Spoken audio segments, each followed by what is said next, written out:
Monsieur François Géré, vous êtes président auprès de l'Institut d'analyse stratégique à Paris.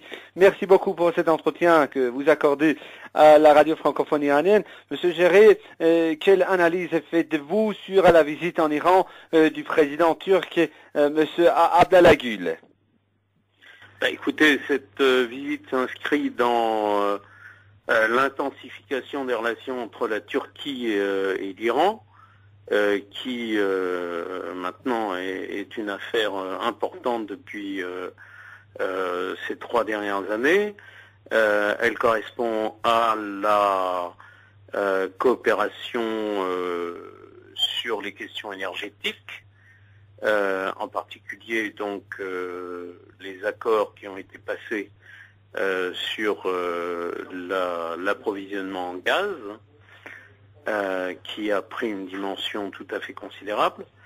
Elle correspond aussi à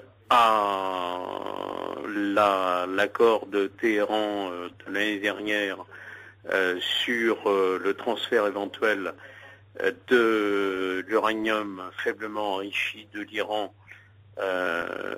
aux bons soins de la Turquie pour résoudre le problème qui est posé par les négociations entre les P5+1 et puis l'Iran.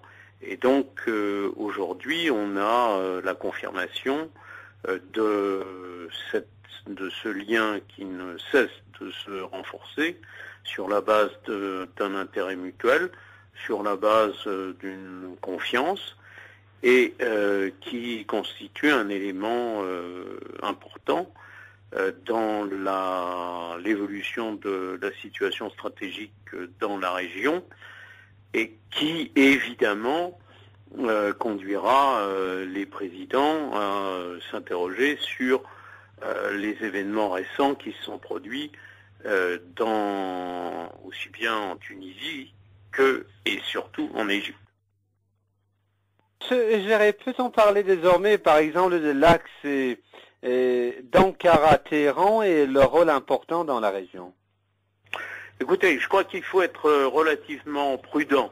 La formule axe Téhéran-Ankara est une formule journalistique.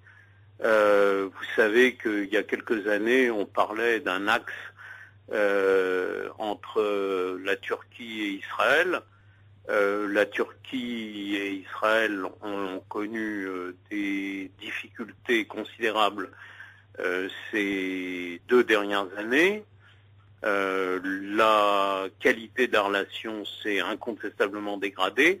Cela dit, cette relation n'est pas non plus totalement disparue.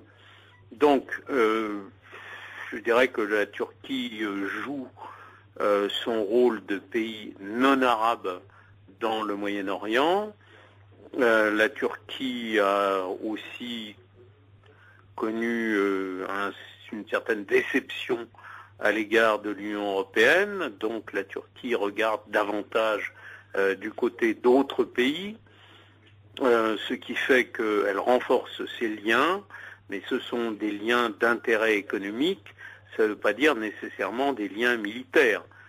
Il faut continuer à avoir en perspective que la Turquie est membre de l'OTAN et que de ce fait, elle ne peut pas s'engager sur un axe stratégique majeur avec l'Iran dans l'état actuel des relations entre l'OTAN et l'Iran, entre les États-Unis et l'Iran, entre Israël et l'Iran.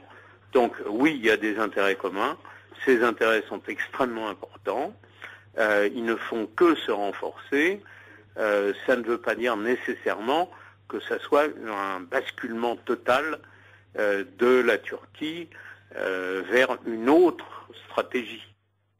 Et pensez-vous que le renforcement des relations entre l'Iran et la Turquie plaît, par exemple, aux autorités de Washington qui ne cessent en fait d'exiger des autres pays de se rallier à cette politique anti-iranienne de la Maison-Blanche quand même. Ah ben non, mais vous savez, il faut se rappeler de cette mutation quand même très importante qu'a été la décision du gouvernement d'Ankara de ne pas autoriser les forces américaines de transiter par son territoire au moment de l'invasion de l'Irak. Ça nous ramène donc en 2003. Ça va bientôt faire 10 ans. Et beaucoup de choses ont changé en Turquie. Cela étant dit, la Turquie n'a pas opéré et n'entend pas opérer une mutation radicale d'alliance, n'entend pas rompre avec les États-Unis.